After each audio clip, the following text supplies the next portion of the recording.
चलिए आज हम नेक्स्ट टॉपिक पढ़ते हैं। दो आवेशित चालकों को एक दूसरे से जोड़ने पर आवेशों का पुनर्वितरण। देखिए यहाँ दो चालक हैं, एक चालक का नाम हमने ए रखा है, दूसरे चालक का नाम बी रखा है और दोनों चालक पृथककृत मतलब अलग अलग हैं। इस पहले वाले चालक की धारिता C1 है, दूसरे वाले की धारिता C2। जब हम चालक ए को Q1 आवेश देते हैं तो इसका विभव मान लिया जाए V1 हो जाता है। इसी प्रकार से जब दूसरे वाले चालक को आप Q2 आवेश देते हैं तो इसका विभव सपोज कर लीजिए V2 हो जाता है। तो जोड़ने से पहले वाले चालक के लिए हम लिख सकते हैं Q1 बराबर C1 V1, इसी तरीके से Q2 बराबर C2 V2। यह जोड़ने से पहले दोनों चालकों का पर जितने आवेश हैं उनका मान हमने विभव के पद में लिख दिया। अब आगे देखिए, यदि हम इसको एक पतले तार से जोड़ दें, तो जोड़ने के बाद क्या होगा, यहाँ देखिएगा। जैसे जोड़ने से पहले आवेश कितना है Q1, इस पर जोड़ने से पहले आवेश कितना है Q2। जोड़ने के बाद क्या होगा, मैं गिनती से समझा रहा हूँ, इधर ध्यान दीजिए। मान लीजिए पहले वाले चालक पर 8 कूलाम आवेश है, दूसरे वाले पर 6 कूलाम आवेश है, कुल कितना आवेश हो गया 14 कूलाम हो जाएगा। जब हम एक तार से इसको जोड़ेंगे, ऐसे जोड़ेंगे तो जाहिर बात है ज़्यादा वाले से कम वाले की ओर आवेश जाएगा। तो ज़्यादा वाले से कम वाले की ओर जाएगा तो इससे इस पर आवेश जाएगा। तो यहाँ पर मान लीजिए आवेश 7 हो गया तो इस पर भी आवेश 7 हो जाएगा। देखिए इससे इस पर आवेश जाएगा। यह आवेश तब तक स्थानांतरित होता है जब तक दोनों पर मान समान नहीं हो जाए, लेकिन समान हो जाएगा तो 7 मिला के कितना होगा 14। यानी जोड़ने से पहले जो आवेश होगा वही जोड़ने के बाद भी आवेश होगा, लेकिन आवेश फिर से बढ़ जाता, मतलब परिवर्तित हो जाते हैं। देखिए पहले वाले पर 8 था, अभी कितना हो गया 7। उसमें देखिए पहले वाले पर कितना था, दूसरे वाले पर 6, बाद में कितना हो गया 7। यहाँ देखिए बढ़ घट गया, लेकिन जोड़ने से पहले आवेशों का मान जोड़ने के बाद के आवेशों के मान के बराबर होगा। अब यदि आवेश दे रहे थे विभव बढ़ रहा था, अगर आवेश दोनों पर समान होगा तो दोनों पर विभव भी क्या हो जाएगा, समान हो जाएगा। सपोज कर लीजिए कि ध्यान दीजिए इस पर, देखिए कि जोड़ने से पहले वाले चालक पर आवेश Q1 है, तो जोड़ने के बाद कितना हो गया 7, परिवर्तित हो रहा है। तो जोड़ने के बाद मान लीजिए इस पर आवेश रह जाएगा Q1 डैश। इसी तरीके से जोड़ने से पहले कितना आवेश इस पर है Q2, जोड़ने के बाद कितना रह जाएगा Q2 डैश। ऐसे सपोज कर लेते हैं।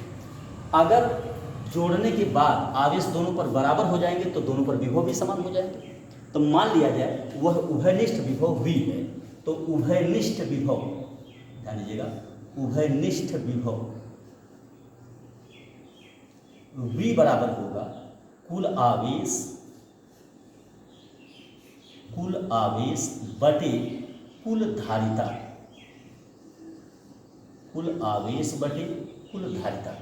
अब देखिए कुल आवेश कितना है, तो जोड़ने से पहले कुल आवेश कितना था और वही जोड़ने के बाद भी आवेश है, यानी Q1 प्लस Q2 और बटे कुल धारिता कितना है C1 प्लस C2, ऐसे बन जाएगी। लेकिन Q1 की वैल्यू आपने निकाल रखा ऊपर C1 V1, Q2 की वैल्यू C2 V2 और कुल के बटे C1 प्लस C2, यही हो जाएगा उभयनिष्ठ विभव, इक्वेशन फर्स्ट।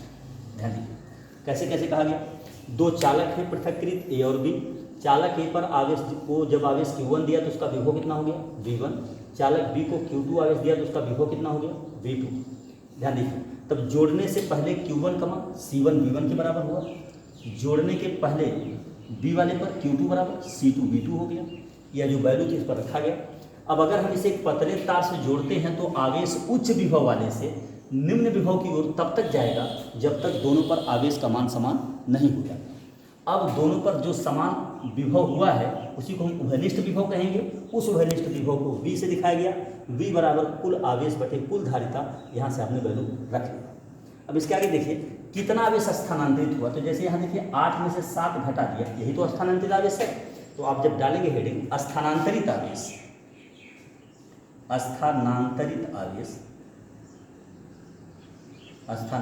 आवेश कैसे निकालेंगे, तो स्थानांतरित आवेश पहले वाले पर कितना आवेश पहले है, जोड़ने से पहले कितना आवेश है Q1, जोड़ने के बाद कितना हो गया Q1 डैश। तो पहले वाले में से दूसरा वाला घटा दीजिए, जैसे यहाँ से 8 में से 7 घटा दीजिए, कितना आया 1, यही स्थानांतरित आवेश है। तो इसमें से इसको घटा दिया, स्थानांतरित आवेश आएगा। Q1 की वैल्यू जो है जोड़ने से पहले कितना आवेश था C1 V1 माइनस जोड़ने के बाद कितना हो गया, जोड़ने के बाद देखिए यहाँ Q1 बराबर C1 V1 फार्मूला है, तो C2 यहाँ लिखिएगा Q1 की जगह पर C1 और जोड़ने के बाद उसका विभव उभयनिष्ठ वाला होगा यानी V हो जाएगा। तो C1 V1 माइनस C1 अपने जगह पे, और V1 की जगह पर होगा C1, देखिए यहाँ पर, देखिए यहाँ V की जगह पर ये वैल्यू है C1 V1 plus C2 V2 बटे C1 प्लस C2, ये होगा। फिर से ध्यान दीजिए, जोड़ने से पहले जो आवेश था उसमें जोड़ने के बाद वाला आवेश था वो घटाया गया। जोड़ने से पहले Q1 की जगह पर C1 V1, जोड़ने के बाद विभव उभयनिष्ठ हो जाएगा। उस उभयनिष्ठ विभव को किससे दिखाएगा? V से। तो Q1 डैश का मान हो गया C1 V।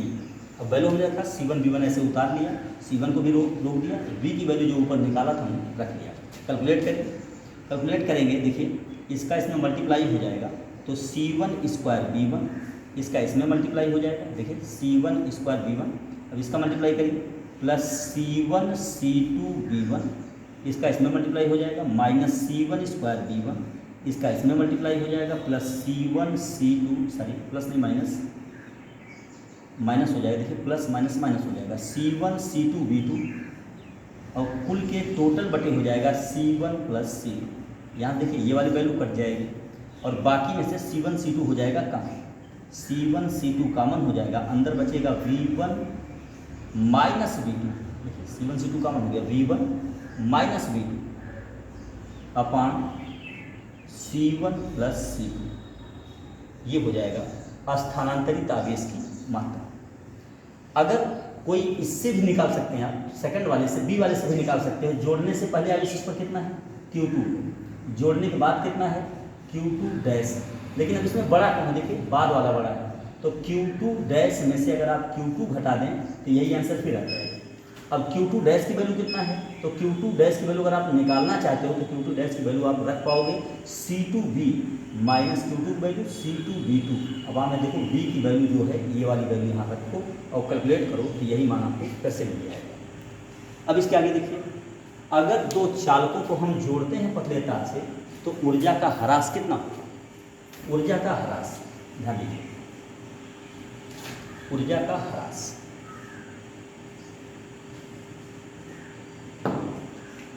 Loss of energy कितनी होगी? तो जोड़ने से पहले ऊर्जा निकालिए, लिखेंगे आप जोड़ने से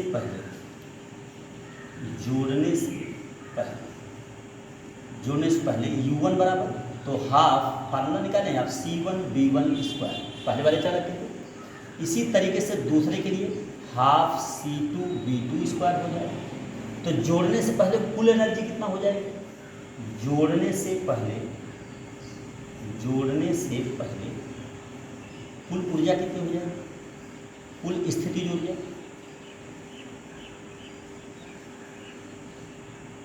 कितनी हो जाएगी? तो हम उसको U से डिनोट कर दें, तो U बराबर U1 प्लस U1 की वैल्यू कितना है? Half C1 V1 square plus half C2 V2 square, ऐसे मिल जाएगा। या हाफ कॉमन भी कर सकते हो आप, C1 V1 square plus C2 V2 square, ये जोड़ने से पहले कुल ऊर्जा है। अब जोड़ने के बाद की ऊर्जा निकाल लीजिए। अब जोड़ने के बाद की ऊर्जा कैसे निकालेंगे? ध्यान दीजिए, जोड़ने के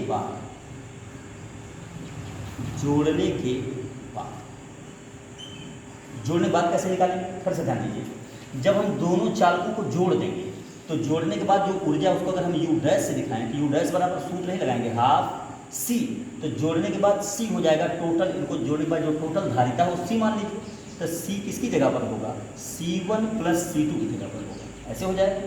V स्क्वायर, V उभयनिष्ठ विभव, तो उसको आप यहाँ लिख देंगे V स्क्वायर, ऐसे बन गया। तो इसको देखिए, अब यह फार्मूला मिल गया जोड़ने के बाद वाला, ये मिल गया जोड़ने से पहले। अब इसमें से इसको घटा दीजिए तो वह ऊर्जा में कमी आ जाएगी। तो ऊर्जा में कितना ह्रास होगा?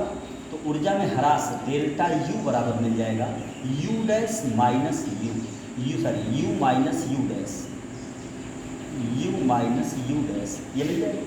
अब U की वैल्यू कितना है? ऊपर आपने निकाल रखा है 1/2, कितना है? 1/2 ब्रैकेट के अंदर C1 V1 square plus C2 V2 square minus इसकी वैल्यू कितना है? Half C1 plus C2 into V square, ये हो। अब इसको कैलकुलेट करें, ऊपर से मिला दें, कैलकुलेट करिए इसे, कैलकुलेट करिए तो डेल्टा यू की वैल्यू आ जाएगी। देखिए 1/2 अपनी जगह पर उतार लिया हमने, दोनों में कॉमन, हमने कॉमन कर लिया, था ही 1/2। अंदर कौन बचेगा, C1V1² प्लस C2V2² एक साथ हो गया, माइनस फिर मिल जाएगा C1 प्लस C2 एक साथ V², और V की वैल्यू कितना है, C1V1 प्लस C2V2 पूरे का होल स्क्वायर। देखिए यहाँ पर V² की वैल्यू है अपान C1 प्लस C2 का होल स्क्वायर, ये हो गया फॉर्मूला। यहाँ से हमने V की वैल्यू पहले निकाल रखी, वही वैल्यू हमने यहाँ रख के स्क्वायर कर लिया।